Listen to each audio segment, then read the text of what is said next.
South সিটিতে সোনালীর পরিবারের সবাই সরি সাউথ সিটিতে ডাইনোসর চলে এসেছে।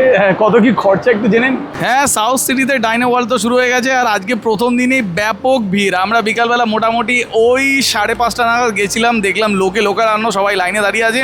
আমি হাতে একটা লিফলেট নিয়ে নিলাম, যেখানে থেকে তোমরা দেখতে পাচ্ছ টিকিট প্রাইসিংগুলো। মোটামুটি 199 টাকা থেকে শুরু, ট্যাক্স দিয়ে 235, তারপর 500, 589, 1179 আর 589। মানে এর মাঝখানে অনেকগুলো আলাদা আলাদা প্যাকেজ আছে, যেখানে তোমরা পেয়ে যাবে এন্ট্রি ফ্রি, ডেমো রাইড, তারপর হলো ওয়ার্কশপ, নিজের ইচ্ছা মতন করাতে পারো। হ্যাঁ, পয়সা তো লাগবেই।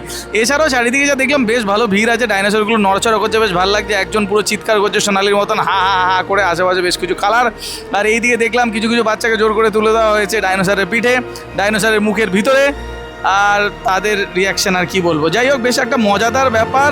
আর যেটা বুঝতে পারলাম যে প্রথম দিনই বেশ ভালো ভিড়, আর এটা তো এখনও অনেক দিন চলবে। তোমরা বাচ্চা কাচ্চাদের নিয়ে আসো একটু সময় কাটানোর জন্য, ডাইনোসরের পিঠে চড়ার জন্য। আর হ্যাঁ, তুমি নিজেও পারলে একবার চড়ে নিও, অসুবিধা কী আছে। হ্যাঁ, ভিতরে না ঢুকলো উপরে দাঁড়িয়ে বেশ ভালো দেখা যাচ্ছে, কি বলিস? আমার মনে হয় তবে রাইডটা চড়ালে ভালো হতো। চলবি ডাইনোসরের মুখে রাইড? আরে বাবা, মানে বাচ্চাদেরকে ডাইনোসরের মুখে ঢুকিয়ে দিচ্ছে নাকি?